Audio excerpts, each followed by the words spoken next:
Hello students, हमने पिछली video में प्रश्नावली 13.5 का question number 1, question number 2, question number 3 और क्वेश्चन नंबर 4 कर लिया था। आज हम क्वेश्चन नंबर 5 करेंगे। तो क्वेश्चन नंबर 5 में ये क्या कहता है, ये कह रहा है एक घनाभ टंकी है जिसकी धारिता 50,000 लीटर पानी की है। जो लीटर पानी का मतलब हो गया, जो आयतन दिया है 50,000 लीटर, लेकिन लीटर में दिया है। इन्हें कहा यदि इस टंकी की लंबाई और गहराई क्रमशः 2.5 मीटर और 10 मीटर हो, इसका मतलब आपको इसकी लंबाई दी है और गहराई दी है 10 मीटर। लंबाई मतलब L, गहराई मतलब H दी है। इसकी चौड़ाई ज्ञात करनी है। तो इन्होंने हमसे चौड़ाई मतलब B पूछी है। आयतन दिया है लीटर में, लंबाई दी है, गहराई दी है और चौड़ाई पूछी है। सबसे पहले हम क्या करेंगे, जो आयतन लीटर में दिया है इसको मीटर की घात 3 में बदलेंगे। देखिए प्रश्न नंबर 5, हमने एक घनाभकार बर्तन बना लिया जिसकी ऊंचाई हमने मान ली h 10 मीटर, लंबाई 2.5 मीटर और जो चौड़ाई पूछी है वो b। उसके आगे क्वेश्चन मार्क लगा दिया, मतलब ज्ञात करना है। इन्होंने हमें दिया क्या क्या है, लंबाई दी है L बराबर 2.5 मीटर, गहराई H बराबर 10 मीटर, ऊंचाई हमें ज्ञात करनी है इसलिए क्वेश्चन मार्क लगा दिया, और आयतन दिया है 50,000 लीटर। सबसे पहले जो आयतन दिया है लीटर में, इसको मीटर की घात 3 में बदलेंगे। हमने कहा था 1 मीटर की घात 3 बराबर 1000 लीटर होता है। अगर लीटर को मीटर की घात 3 में बदलना पड़े तो 1000 से भाग करते हैं। तो जो आयतन होता है, आयतन का फार्मूला होता है लंबाई गुणा चौड़ाई गुणा ऊंचाई बराबर 50,000 बटे 1000। अब ये बन जाएगा मीटर की घात 3। लंबाई हमें दी है 2.5 गुणा चौड़ाई हमें निकालनी है, b मान लीजिए इसे, और ऊंचाई हमें दी है 10। 1 0 से 1 0 कैंसिल, 1 से 1, 1 से 1, यहाँ बचा 50। चौड़ाई निकालनी इसलिए इसे नीचे रखो, यहाँ 50। जो चीज़ इसकी गुणा में होती है वो बट्टे में चली जाती है। तो 2.5 इंटू 10, एक पॉइंट हटाया, एक जीरो बढ़ाया, 1 0 से 1 0 चला गया। b बराबर 50/25, 25 एकम 25, 25 दूनी 50। तो जो चौड़ाई आई v बराबर वो आई 2 मीटर। जो उन्होंने हमसे चौड़ाई पूछी थी वो 2 मीटर आई। इधर देखिए, ये ऊंचाई नहीं है, ये चौड़ाई निकलवाई हमसे। चौड़ाई, लंबाई दी है, गहराई दी है, चौड़ाई निकलवाई। इसमें बस मेन पॉइंट ये है कि लीटर को आपको किस में बदलना है, मीटर की घात 3 में 1000 से गुणा कर देनी है, और इससे फिर हम आराम से कैलकुलेशन कर लेंगे। देख लीजिए, और v का मान आया 2 मीटर। अब हम करेंगे प्रश्न नंबर 6। प्रश्न नंबर 6 में देखिए, पहले क्वेश्चन पढ़ते हैं। इसने कहा एक गाँव है जिसकी जनसंख्या 4000 है। जनसंख्या का मतलब आप जानते हैं, 4000 लोग उस गाँव में रहते हैं। उनको प्रतिदिन प्रति व्यक्ति को 150 लीटर पानी की आवश्यकता है। इन्होंने कहा कि एक बंदे को, एक जने को एक दिन में 150 लीटर पानी की ज़रूरत है। तो इस गांव में जो टंकी लगी है, गांव में 20 मीटर, 15 मीटर, 6 मीटर मापों वाली एक टंकी बनी हुई है। इस टंकी को का पानी वहाँ कितने दिन के लिए पर्याप्त होगा। ऐसा समझ लीजिए, एक गांव है जिसमें एक टंकी लगी हुई है। उस टंकी में जितना पानी है उसमें वह पानी 4000 लोगों में कितने दिन तक चलेगा। 4000 लोगों में कितने दिन तक चलेगा, लेकिन हमें यह पता होना चाहिए कि इस टंकी में पानी कितना है, फिर एक बंदे को पानी की ज़रूरत कितनी है। इस तरीके से हम क्वेश्चन को हल करेंगे। एक व्यक्ति को प्रतिदिन पानी की आवश्यकता कितने लीटर की है, 150 लीटर। अब है कितने व्यक्ति एक गांव में, 4000। तो हम क्या करेंगे, अब हम कहेंगे 4000 व्यक्तियों को प्रतिदिन, प्रतिदिन माने हर दिन, पानी की आवश्यकता। एक व्यक्ति को 150 है तो 4000 से 80 गुणा कर देंगे तो 4000 व्यक्तियों को प्रतिदिन पानी की आवश्यकता। देखिए 15 चौक 60, 1 2 3 4, पीछे 4 0। अब एक दिन में 4000 व्यक्तियों को जो पानी की ज़रूरत है वो इतनी है, इतने लीटर है। अब हम ये देखेंगे कि उस टंकी में पानी कितना भरा है। अब ये मान लीजिए ये टंकी है, उन्होंने इसकी लंबाई दी है 20 मीटर और चौड़ाई दी है 15 मीटर और ऊंचाई दी है 6 मीटर। माना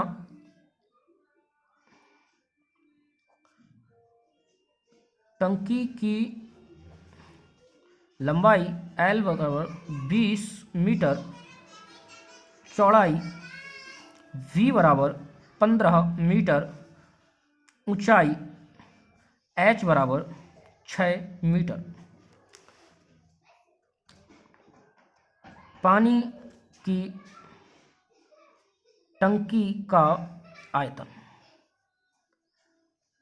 V बराबर लंबाई गुणा चौड़ाई गुणा ऊंचाई।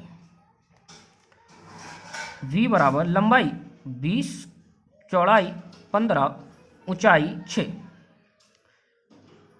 15 दूनी 30, 1 0 इंटू 6, 6 तियाँ 18 बट मीटर की घात 3। लेकिन ये जो हमें दी रखा है, उन्होंने 4000 व्यक्तियों को प्रतिदिन जो पानी की आवश्यकता है वह इतने लीटर है, ये लीटर में दिया है और ये मीटर की घात 3 में है। हमने बताया पहले हम क्या करेंगे, लीटर इसको या तो इसको भी मीटर की घात, इसको भी लीटर में बदलें, या जो 4000 व्यक्तियों को जो दिया है उसको मीटर की घात 3 में बदलें। तो इसको लीटर में बदल देते हैं। हमने बताया 1 मीटर की घात 3 बराबर 1000 लीटर होता है। इसीलिए इसका अगर आयतन निकालें, आयतन V बराबर 1800 इंटू 1000, अब ये हो गया लीटर। V बराबर 1 2 3 4 5, 1 2 3 4 5 लीटर। ये हो गया 18 लाख लीटर। इतना पानी उस टंकी में है और हमें प्रतिदिन कितने की ज़रूरत है? इकाई, दहाई, सैकड़ा, हज़ार, 10,000, लाख, 6 लाख लीटर की ज़रूरत है। कितने व्यक्तियों के लिए? 4000 व्यक्तियों के लिए। तो अब हमें पता चलना चाहिए कितने दिन चलेगा। तो हम क्या करेंगे, कुल पानी को जितनी ज़रूरत है उतने पानी से भाग कर देंगे तो हमारा कुल दिन आ जाएंगे कि यह पानी कितने दिन चलेगा। हम लिखेंगे, सूत्र लगा ले रहे हैं, दिन बराबर टंकी का कुल आयतन अपॉन 4000 व्यक्तियों को प्रतिदिन पानी की आवश्यकता। दिन बराबर टंकी का कुल आयतन 1 2 3 4 5 बटे 1 2 3 4 5।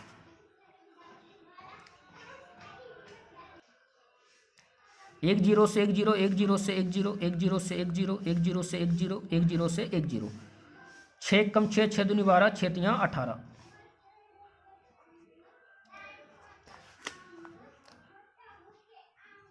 टंकी का पानी 3 दिन चलेगा। एक बार देख लीजिए, उन्होंने कहा क्वेश्चन में एक व्यक्ति को प्रतिदिन 150 लीटर पानी की ज़रूरत है और उन्होंने कहा एक टंकी है जिसकी लंबाई 20 मीटर, चौड़ाई 15 मीटर और ऊंचाई 6 मीटर है।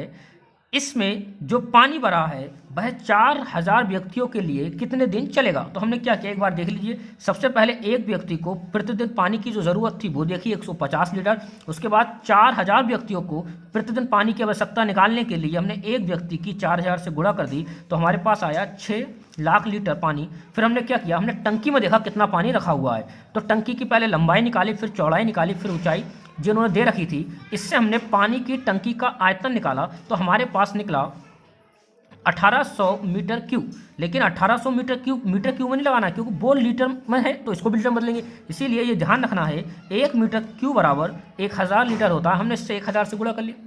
उसके बाद जो हमारी वैल्यू आई, हमने देखा टंकी, हमने सूत्र लगाया दिन बराबर, ये सूत्र नहीं समझ लीजिए, अपने लोगों ने कैसे ही लिखा है, दिन बराबर टंकी का कुल आयतन बटे 4000 व्यक्तियों को प्रतिदिन पानी की ज़रूरत। हमने क्या किया, दिन बराबर दिन का मान इतने, हमने टंकी का कुल आयतन हमारे पास कितना है इतना, और 4000 व्यक्तियों को प्रतिदिन पानी की कितनी ज़रूरत है इतनी, तो हमने इससे इसको भाग कर दिया तो हमारे दिन निकल कर आ गए। टंकी का पानी कितने दिन चलेगा, 3 दिन। ओके, समझ में आ गया। अब हम पढ़ेंगे प्रश्न नंबर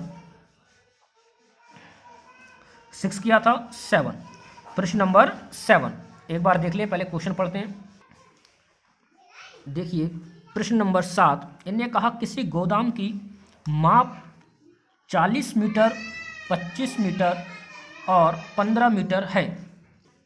इसका मतलब एक गोदाम है जिसकी लंबाई 40 मीटर और चौड़ाई 25 मीटर और ऊंचाई 15 मीटर है। इस गोदाम में 1.5 metre into 1.25 metre into 0.5 metre की माप वाले लकड़ी की कितनी अधिकतम क्रेटें रखी जाती हैं। पहले समझ लीजिए क्वेश्चन। जैसे एक कमरा बना हुआ है, एक कमरा बना हुआ है। अब उसमें जैसे फल होते हैं, सेब वगैरह के जो क्रेट्स होती हैं लकड़ी की बनी हुई, वो एक के ऊपर एक रखी जाए और पूरे कमरे में कितनी क्रेटें आएंगी, उन्होंने वो संख्या पूछी। जैसे देख लीजिए, किसी गोदाम की माप 40 metre into 25 metre into 15 metre. देखो जब भी ऐसी चीज़ दी हो 40 मीटर गुणा 25 मीटर गुणा 15 मीटर, समझ जाइए कि आप एक घनाभ की बात कर रहे हैं। जैसे इस वाले क्वेश्चन में घनाभकार कहीं नहीं लिखा है, ना इस क्वेश्चन में कहीं भी घनाभकार लिखा है, लेकिन जहां मिल जाए 20 मीटर गुणा 15 मीटर गुणा 6 मीटर, मतलब लंबाई चौड़ाई और ऊंचाई इस तरीके से दी हो तो समझ जाना कि जो क्वेश्चन है वो घनाभकार है, घनाभकार का क्वेश्चन है और वो घनाभकार की बात कर रहा है। इन्होंने अभी हमें एक कमरा दे दिया जिसकी 40 मीटर, 25 मीटर, 15 मीटर भुजाएं हैं। तो पहले तो हम ये करेंगे इस कमरे का आयतन कितना है ये मालूम करेंगे। उसके बाद उन्होंने कहा इस गोदाम में इतने मीटर और इतने मीटर की वाली लकड़ी की कितने अधिकतम क्रेटें आएंगी। तो हम क्या करेंगे, सबसे पहले पूरे कमरे का आयतन निकालेंगे, फिर एक क्रेट का आयतन निकालेंगे कितनी जगह वो घेरेगा, और जो एक क्रेट होगी उससे पूरे कमरे का जो आयतन है भाग कर देंगे, जितनी जगह बचेगी वो क्रेटों की संख्या हो जाएगी। ठीक है, देखिए हमने गोदाम बना लिया, गोदाम की लंबाई ले ली 40 मीटर, चौड़ाई ले ली 25 मीटर और ऊंचाई 15 मीटर। माना गोदाम की जो लंबाई है वह 40 मीटर लिख लिया, चौड़ाई 25 मीटर और ऊंचाई 15 मीटर है। अब निकालेंगे गोदाम का आयतन। गोदाम का आयतन V बराबर, भाई वही लंबाई गुणा चौड़ाई गुणा ऊंचाई, जगह नहीं इधर लिख लो। V बराबर लंबाई 40, चौड़ाई 25 और ऊंचाई 15। B बराबर 25 चौका 100, 10 जे है इंटू 15। B बराबर 15 एकम 15, 1 2 3 मीटर की घात 3। देखो ये मीटर की घात 3 में आया, अगर वो भी मीटर में दिया होगा तब किसी को बदलने की जरूरत ही नहीं पड़ेगी। गोदाम की हमने निकाल ली, गोदाम का हमने धारिता निकाल ली, मतलब आयतन निकाल लिया, हमारा आयतन आ गया। अब हम क्रेट का आयतन निकालें। क्रेट की लंबाई दी है 1.5 मीटर, चौड़ाई दी है 1.25 मीटर और ऊंचाई दी है 0.5 मीटर। अब हम निकालेंगे एक क्रेट का आयतन। तो देखो हमें दिया है सबसे पहले लंबाई किसकी, क्रेट की, L बराबर 1.5 मीटर, चौड़ाई V बराबर 1.25 मीटर और ऊंचाई H बराबर 0.5 मीटर। एक क्रेट का आयतन, एक क्रेट का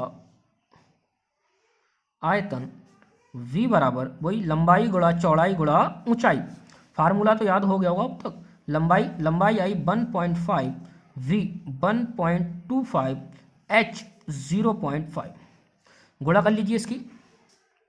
B बराबर, देखिए ऐसे करो, 15 पंजे 75, 75 के 5 हासिल लगे 7, 15 दूनी 30 और 7 37, हासिल लगे 3, 15 एकम 15 और 3 18।